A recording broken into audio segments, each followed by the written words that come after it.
വാർത്തകൾ വിശദമായി. വയനാട് കുപ്പാടിത്തറയിൽ കണ്ട കടുവയെ മയക്കുവെടിവെച്ചു. കടുവയ്ക്ക് വെടിയേറ്റിട്ടുണ്ടാകാമെന്ന് പോലീസ്. ജനങ്ങളോട് സുരക്ഷിത അകലം പാലിക്കാൻ നിർദ്ദേശം. രാവിലെയാണ് കുപ്പാടിത്തറയിലെ വാഴത്തോട്ടത്തിൽ നാട്ടുകാരാണ് കടുവയെ കണ്ടത്. വിവരങ്ങളുമായി അനൂപ് വർഗീസ് ചേരുന്നു വയനാട്ടിൽ നിന്ന്. അനൂപ്, വയനാട് കുപ്പാടിത്തറയിൽ കണ്ട കടുവയെ മയക്കുവെടിവെച്ചു എന്നാണ് പറയുന്നത്. എന്തൊക്കെയാണ് പുതിയ വിവരങ്ങൾ? ഇന്ന് രാവിലെയോടുകൂടിയാണ് കുപ്പാടിത്തറയിൽ വാഴത്തോട്ടത്തിനുള്ളിൽ കടുവയെ കണ്ടത്. പ്രദേശവാസികളാണ് വിവരം അറിയിച്ചത്. ഇതേ തുടർന്ന് വനം വകുപ്പിന്റെയും നേതൃത്വത്തിൽ പോലീസിന്റെ നേതൃത്വത്തിൽ വലിയൊരു സംഘം തന്നെ തെരച്ചിൽ നടത്തിയിരുന്നു. അല്പസമയം മുമ്പാണ് ഇപ്പോൾ കടുവയെ 6 തവണ മയക്കുവെടി വെച്ചിട്ടുണ്ടായിരുന്നു. ഇതിൽ ഒരെണ്ണം കാലിൽ തറച്ചിട്ടുണ്ടെന്നും മയക്കുവെടി വെച്ചതായിട്ട് DFOയും സ്ഥിരീകരിച്ചിട്ടുണ്ട്. ഏതായാലും അരമണിക്കൂർ സമയമാണ് ഈ മയക്കുവെടി വെച്ച് കൊണ്ട കടുവയ്ക്ക് അരമണിക്കൂർ സമയമാണ് ഇത് മയങ്ങി വീഴാനുള്ള സമയം. ഉടൻ തന്നെ ഇവിടെ നിന്നും കടുവയെ മാറ്റുന്നതായിരിക്കും. ഏതായാലും ആളുകളെല്ലാം ഇത് കാണുവാൻ വലിയൊരു ജനക്കൂട്ടം തന്നെ എത്തിയിട്ടുണ്ട്. ഇവരെല്ലാം പോലീസ് ബാരിക്കേഡ് വെച്ച് തടഞ്ഞു നിർത്തിയിട്ടുണ്ട്.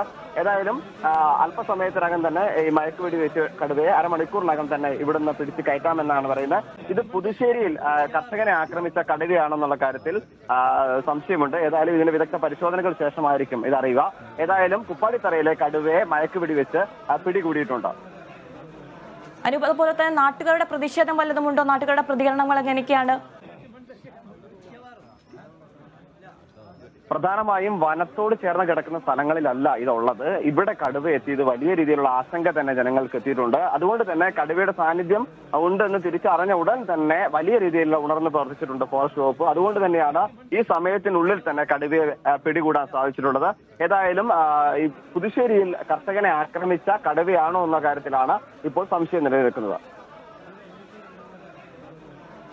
അതുപോലെ തന്നെ കഴിഞ്ഞ ദിവസം കടുവയുടെ ആക്രമണത്തിൽ മരിച്ച തോമസിന്റെ സംസ്കാര ചടങ്ങുകൾ എങ്ങനെ പുരോഗമിക്കുന്നു? കടുവ ആക്രമിച്ച് കൊലപ്പെടുത്തിയ കർഷകന്റെ തോമസിന്റെ സംസ്കാര ചടങ്ങുകൾ 2:30-ക്ക് ശേഷമാണ് നടക്കുക. ഏതായാലും 2:30-യോടുകൂടി പള്ളിയിൽ നടക്കുമെന്നാണ് അറിയിച്ചിട്ടുള്ളത്. അതിനുവേണ്ട നടപടിക്രമങ്ങൾ തുടർന്നുകൊണ്ടിരിക്കുകയാണ്.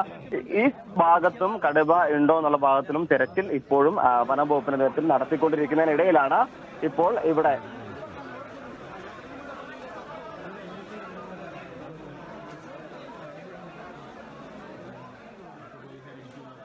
അനൂപ്, കേൾക്കാമോ?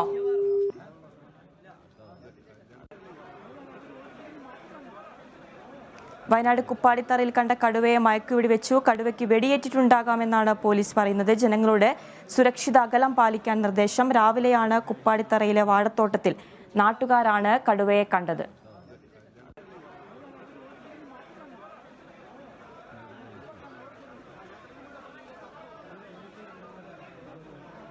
കഴിഞ്ഞ ദിവസമാണ് കടുവയുടെ ആക്രമണത്തിൽ തോമസ് എന്ന കർഷകൻ മരിച്ചത്. കർഷകന്റെ സംസ്കാര ചടങ്ങുകൾ ഇന്ന് ഉച്ചയോടുകൂടി നടക്കും. വയനാട് കുപ്പാടിത്തറയിൽ കണ്ട കടുവയെ മയക്കുവെടി വെച്ചു. കടുവയ്ക്ക് വെടിയേറ്റിട്ടുണ്ടാകാമെന്നാണ് പോലീസ് പറയുന്നത്. ജനങ്ങളോട് സുരക്ഷിത അകലം പാലിക്കാൻ നിർദ്ദേശം നൽകിയിട്ടുണ്ട്. രാവിലെയാണ് കുപ്പാടിത്തറയിലെ വാഴത്തോട്ടത്തിൽ നാട്ടുകാരാണ് കടുവയെ കണ്ടെത്തിയത്.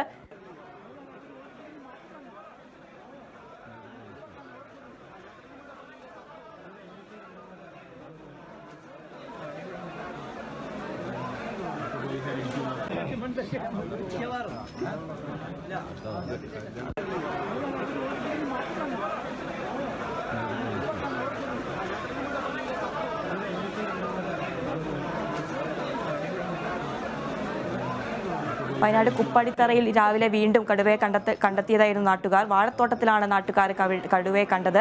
വാഴത്തോട്ടം നാട്ടുകാർ വളഞ്ഞിരുന്നു. വനംവകുപ്പ് ഉദ്യോഗസ്ഥരും പോലീസും സ്ഥലത്തെത്തി അന്വേഷണം തുടരുകയായിരുന്നു. കഴിഞ്ഞ ദിവസം മരിച്ച തോമസ് എന്ന കർഷകനെ ആക്രമിച്ച കടുവയാകാം ഇതെന്നാണ് സംശയിക്കുന്നത്. അതുപോലെ തന്നെ മാനന്തവാടി താലൂക്കിലെ തവിഞ്ഞാൽ തൊണ്ടർനാട് എടവക പഞ്ചായത്തുകളിൽ അതിർത്തികളിൽ ഊർജ്ജ തിരച്ചിൽ നടക്കുന്നതിനിടെയാണ് നാട്ടുകാർ ഇന്ന് രാവിലെ മറ്റൊരു കടുവയെ വാഴത്തോട്ടത്തിൽ കണ്ടത്.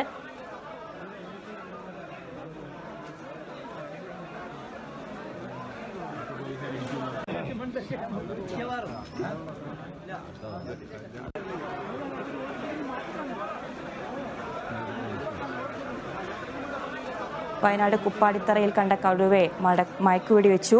കടുവയ്ക്ക് വെടിയേറ്റിട്ടുണ്ടാകാമെന്നാണ് പോലീസിന്റെ നിഗമനം. ജനങ്ങളോട് സുരക്ഷിത അകലം പാലിക്കാൻ നിർദ്ദേശം നൽകിയിട്ടുണ്ട്. അതുപോലെ തന്നെ കടുവയുടെ ആക്രമണത്തിൽ മരണപ്പെട്ട തോമസിന്റെ സംസ്കാര ചടങ്ങുകൾ ഇന്ന് ഉച്ചയ്ക്ക് ശേഷം നടക്കും.